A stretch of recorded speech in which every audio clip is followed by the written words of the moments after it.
শুভ সন্ধ্যা। প্রতিদিনের সংবাদ চ্যানেলে সবাইকে জানাই স্বাগত। আজ শনিবার 31 মে নিয়ে আসলাম আপনাদের জন্য আজকের কয়েকটি বিস্তারিত খবর। আবার ফিরে এলো করোনা ভাইরাস।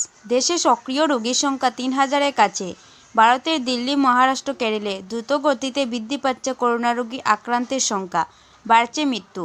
করোনা মোকাবিলায় সব রকমভাবে প্রস্তুত বলছে প্রশাসন।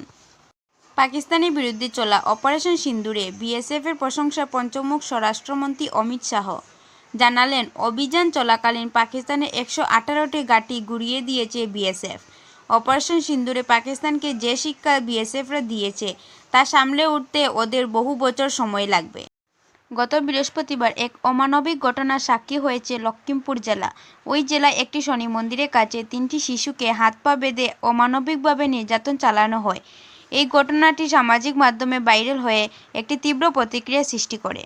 গত বৃহস্পতিবারে এক মর্মান্তিক দুর্ঘটনা সংঘটিত হয়েছে উত্তর সিকিমে। নিয়ন্ত্রণ হারিয়ে 1000 ফুট নিচে তিস্তা নদীতে পড়ে গেল পর্যটকবাহী গাড়ি। ওই ঘটনায় একজন পর্যটকের মৃত্যু হলো, 9 জন এখনও নিখোঁজ। একটানা বৃষ্টি নামতে না নামতেই জলে ভাসছে গুয়াহাটি শহরের বিস্তীর্ণ এলাকা এবং একই সঙ্গে শিলচরের নানান সড়ক এখন জলের নিচে। মিজোরামে ঘটল এক হৃদয় বিদারক ঘটনা। ভারী বৃষ্টিপাতে সীমানার প্রাচীর একটি বাড়ির উপর ধসে পড়লে ধ্বংসস্তূপের নিচে 2 জন চাপা পড়ে যান। ঘটনাটি ঘটে গতকাল সকালে। তো বন্ধুরা, আজকে দেওয়া আমার আপডেট ছিল এতটুকু।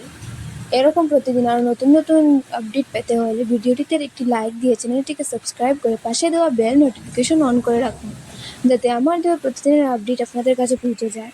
এবং অবশ্যই ভিডিওটি শেয়ার করবেন।